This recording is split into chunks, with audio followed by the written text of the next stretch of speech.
Prosseguindo com o nosso curso completo de matemática, nessa aula nós vamos falar sobre racionalizações de denominadores de uma expressão fracionária. Esse assunto aqui é de extrema importância você entender.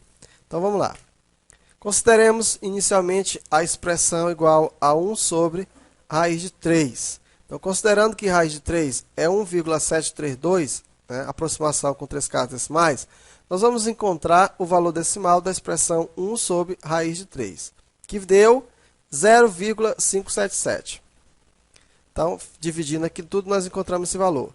Voltemos a considerar a expressão 1 sobre raiz de 3 e, usando a propriedade da equivalência de frações, nós vamos multiplicar o numerador e o denominador dessa fração pelo mesmo número raiz de 3, calculando a seguir o valor decimal do resultado. Então, veja, eu multipliquei o de cima e o de baixo, o numerador e o denominador, né, por esse valor, pelo denominador aqui equivalente. E fiquei com raiz de 3 sobre 3. E como resultado, eu obtive o mesmo valor, que deu 0,577. Então, como você pode observar, as expressões 1 sobre raiz de 3 e raiz de 3 sobre 3, elas são equivalentes, pois obtivemos o mesmo resultado na forma decimal. Porém, você deve ter notado que foi muito simples dividir raiz de 3 por 3 do que dividir 1 por raiz de 3. Então, por esse motivo, usamos a transformação da expressão 1 sobre raiz de 3 em raiz de 3 sobre 3, com o denominador se tornando assim um número racional.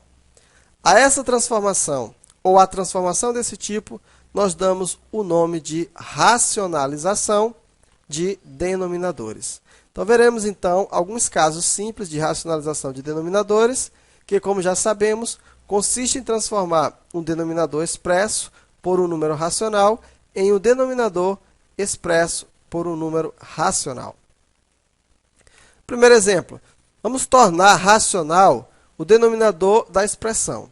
Então, resolvendo aqui, nós temos 1 sobre raiz de 7. O que nós vamos fazer? Multiplicar em cima e embaixo por raiz de 7. Então, vai ficar raiz de 7 sobre 7 ao quadrado, porque raiz de 7 vezes raiz de 7 vai dar 7 ao quadrado. Elimina aqui a raiz de 7, vamos ficar como raiz de 7 sobre 7. Então, aqui nós racionalizamos, nós eliminamos o denominador, o radical do denominador. Segundo exemplo, racionalize o denominador. Eu tenho 5 sobre 3 raiz de 10. Então, nesse caso, o que você vai fazer? Vai multiplicar em cima e embaixo pelo denominador, que vai ser eliminado. Então, vai ficar 5 vezes raiz de 10, e embaixo vai ficar assim, 3 vezes raiz de 10 ao quadrado. 5 raiz de 10, ficou 3 vezes 10. Simplificando isso daqui por 2, ficou aqui, vai ficar 1, né? Aqui vai ficar 2, 2 vezes 3 deu 6. Então, deu raiz de 10 sobre 6. No terceiro exemplo, escrever na forma mais simples a expressão. Eu tenho a expressão raiz de 2 terços. Então, vamos colocar aqui raiz de 2 sobre raiz de 3. Vamos multiplicar os 2 por raiz de 3. Em cima vai ficar raiz de 6. Embaixo vai ficar raiz de 3 ao quadrado. Então, ficou raiz de 6 sobre 3. Aqui nós temos mais um exemplo.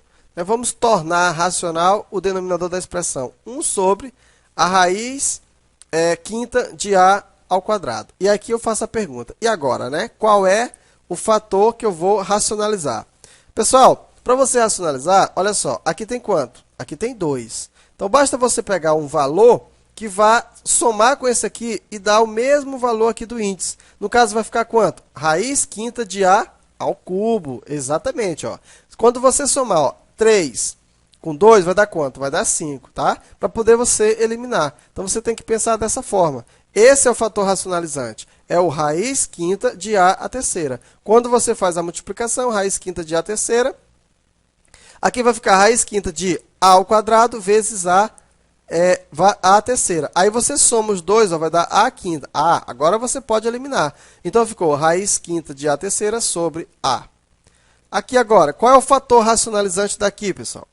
Então, o fator racionalizante, aqui você tem 5, né? Falta 2. Então, vai ser raiz sétima de 3 ao quadrado. Raiz sétima de 3 ao quadrado. Porque quando você for fazer a soma aqui, 5 mais 2, tem que dar esse valor aqui. Então, você fez aqui, ficou 21, raiz sétima de 3 ao quadrado, sobre raiz sétima de 3 elevado a 5 vezes 3 elevado a 2. Então, deu 21, raiz sétima de 3 ao quadrado, raiz sétima de 3 à sétima, elimina aqui, ficou 21 dividido por 3, vai dar 7, raiz sétima de 3 ao quadrado. Então, vamos fazer mais um exemplo, vamos tornar racional o denominador da expressão. Ó, aqui já é bem, né, um pouquinho mais difícil, né? Qual é o fator racionalizante? O fator racionalizante é aquele fator que faz com que você elimine o radical. Então, se você tem raiz de 5 mais raiz de 6, pessoal, qual seria o fator racionalizante? Lembra dos produtos notáveis? Então, se você multiplicar raiz de 5 mais raiz de 2 por raiz de 5 menos raiz de 2, lembra do que vai dar? Produto da soma pela diferença, quadrado do primeiro menos o quadrado do segundo. Então, o fator racionalizante é raiz de 5 menos raiz de 2. Vai dar, portanto, assim, ó, vai ficar 1 que multiplica raiz de 5 menos raiz de 2, e aqui ficou raiz de 5 mais raiz de 2 vezes raiz de 5 menos raiz de 2. Que vai dar raiz de 5 menos raiz de 2, ó, aqui vai ficar, ó, raiz de 5 ao quadrado menos raiz de 2 ao quadrado, que vai ser, elimina esse 2 com esse 2, ficou 5 menos 2, portanto, ficou com raiz de 5 menos raiz de 2 sobre 3. Vamos fazer agora exercício para a gente aprender melhor esse assunto.